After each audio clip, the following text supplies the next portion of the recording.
الانشقاق۔ شروع اللہ کے نام سے جو بڑا مہربان نہایت رحم والا ہے۔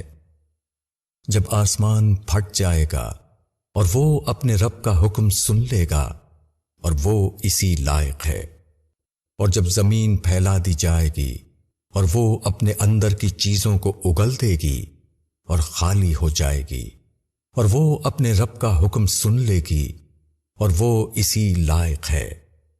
اے انسان، تو کشا کشا اپنے رب کی طرف جا رہا ہے، پھر اس سے ملنے والا ہے، تو جس کو اس کا اعمال نامہ اس کے داہنے ہاتھ میں دیا جائے گا اس سے آسان حساب لیا جائے گا، اور وہ اپنے لوگوں کے پاس خوش خوش آئے گا، اور جس کا اعمال نامہ اس کی پیٹھ کے پیچھے سے دیا جائے گا وہ موت کو پکارے گا اور جہنم میں داخل ہوگا۔ وہ اپنے لوگوں میں بے غم رہتا تھا، اس نے خیال کیا تھا کہ اس کو لوٹنا نہیں ہے۔ کیوں نہیں؟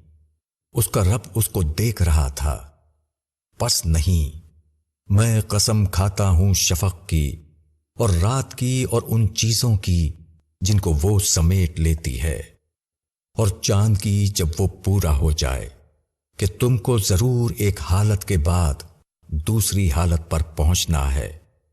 تو انہیں کیا ہو گیا کہ وہ ایمان نہیں لاتے، اور جب ان کے سامنے قرآن پڑھا جاتا ہے تو وہ خدا کی طرف نہیں جھکتے، بلکہ منکرین جھٹلا رہے ہیں، اور اللہ جانتا ہے جو کچھ وہ جمع کر رہے ہیں۔ پس ان کو ایک دردناک عذاب کی خوشخبری دے دو۔ لیکن جو لوگ ایمان لائے اور انہوں نے اچھے عمل کیے، ان کے لیے کبھی نہ ختم ہونے والا اجر ہے۔